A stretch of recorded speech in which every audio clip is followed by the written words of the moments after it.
Hey, everybody. Happy Friday, and thanks for joining us on this first day of May 2026. I'm CJ LeMaster, your lead investigative reporter, and your host for the WLBT Plus Digital News Desk update each and every weekday at 1 o'clock. I hope you're doing well on this Friday. The weekend is almost here, and we have cooler weather, which not everybody's a fan of, but I love. So it's good to see that.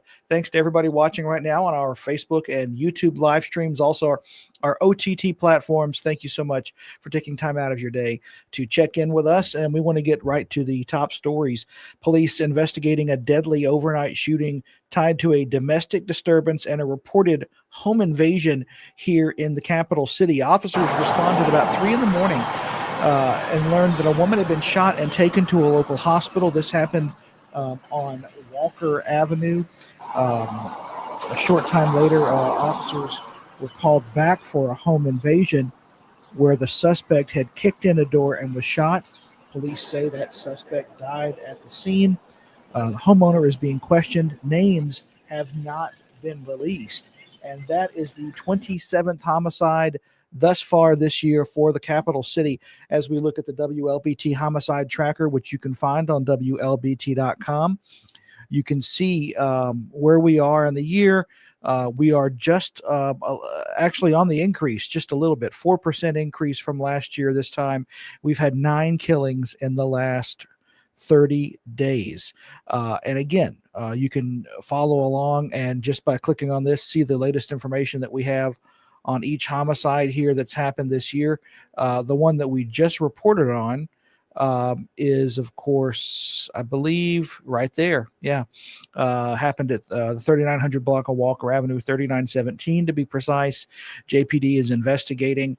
And again, that case not yet solved, but we are going to continue to follow it and get you the latest information as it becomes available.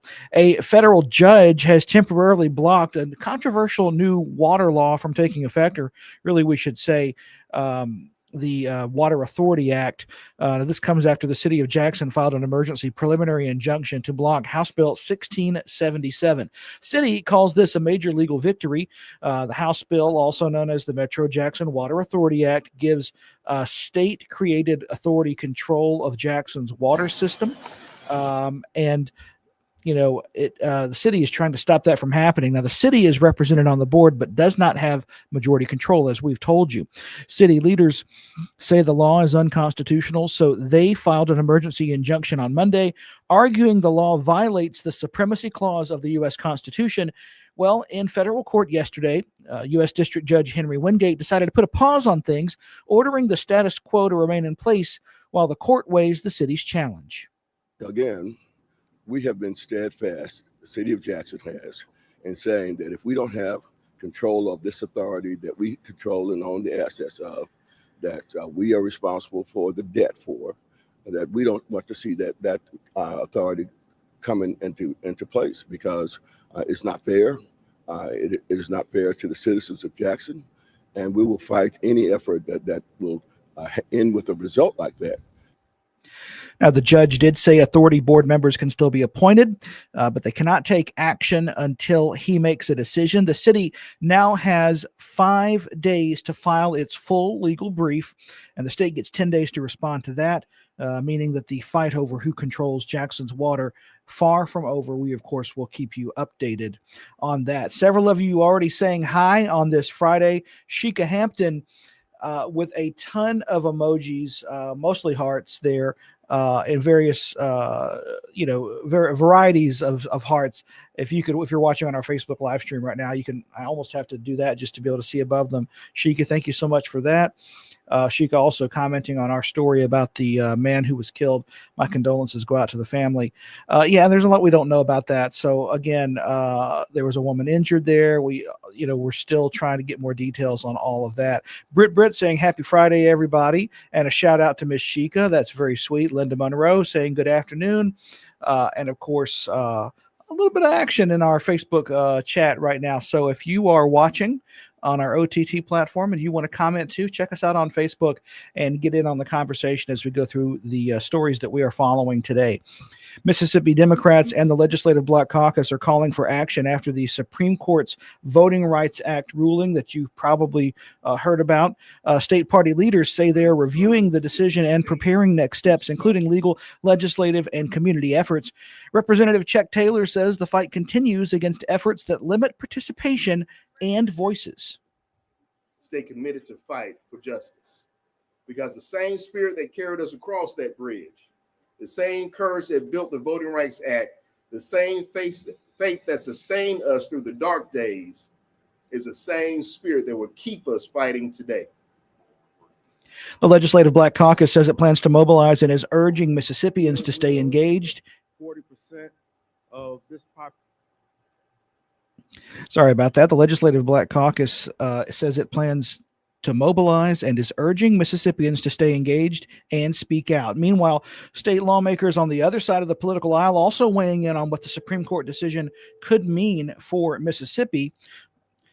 Some Republican senators tell 3 on Your Side they support the Louisiana decision, saying it will bring more fairness to the map drawing process. All state lawmakers will be faced with redistricting decisions of their own in about 3 weeks when they return to the Capitol for a special session to redraw the state's Supreme Court district lines.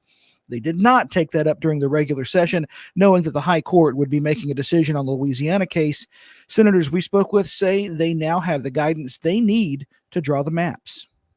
It clears up some of the ambiguity or some of the legal arguments that have been made over the years. Under the new decision, we could look at the current lines and say, well, they meet the new standards, and we don't really have to adjust them in any way and reapprove the ones that are currently there. Or you could certainly manipulate those lines if you think you can do so to make it fairer. But you certainly cannot, under this decision, just solely base your decision on the racial makeup of the populations within a certain boundary line. That special session set to begin May 20th. A couple other folks saying hi on this Friday afternoon. Brenda McLaurin Hayes, good afternoon from McGee. Miss Brenda, hope you're doing well. And Sarah Holiday James saying good afternoon from Louisiana. A little bit of a ways from us there. We appreciate you watching, and thank you so much for checking in with us today. Jewel Donaldson saying happy Friday and good evening to you. Hey, it's the gateway to the weekend. We're just waiting on that to happen. Thank you so much for that, Jewel. Our last story today talking about these data centers that are becoming a reality in many parts of the Magnolia State. The new data centers from Amazon in Madison County will be using new technology to handle all the water they need. Now, the 5 data center buildings, I should say, at the mega site near Canton are currently running on well water. But by the middle of next year, a water treatment company known as Veolia, which used to run the Savannah Street water treatment plant here in the capital city, will switch all 5 facilities, plus those under construction, to recycled wastewater. Now, Veolia says its technology treats and recycles the water through the cooling systems multiple times before it's discharged, keeping it out of the local water supply entirely. Each time that we can work with a partner to address their water management and minimize their water footprint for a new facility, it helps overall, and it helps maintain that water security for the local community. And with the addition of this kind of recycled wastewater solution, the impact on the local environment is really minimized. Again, this means that with that recycled wastewater or reclaimed wastewater being used, there will be no need to use fresh water from the community's supply and impact those efforts there. Veolia is saying for much of the year, the facilities actually rely on air cooling alone, reducing the need for water there. A couple other folks saying hi today. B. Jones Kennedy saying it's still raining in Brookhaven. And Wanda Walker Irwin saying hi from Madison. Shirley Wilson telling us it's still raining in Smith County, County Road 529. And it's I appreciate y'all telling us about that. We are going to be having an update on the weather conditions and everything. And our first alert weather team is going to be in here at 2:30. So in a little more than an hour, you'll see them here on WLBT Plus. And of course, any questions that you might have about that, please make sure you direct it to them so they can answer you because they know what they're talking about. Our first alert weather team, very knowledgeable about everything that's coming through, and of course can let you know what your weekend plans will be like. Wow, Mamie Sylvester watching all the way from California. Okay, now so you've got everybody beat, Miss Sylvester. If somebody else happens to be watching internationally, maybe so, but I think you are the person who's farthest away from Mississippi watching our stories of the day here on the WLBT Plus Digital News Desk Update, and we thank you so much for tuning in. That's all the time we have for today, folks. Hope that you have a wonderful weekend and good rest of your Friday. Again, our first alert weather team will be in here at 2:30, and then our early evening newscasts begin at 4 p.m. on air and online. So you'll be sure to want to tune in for that as well.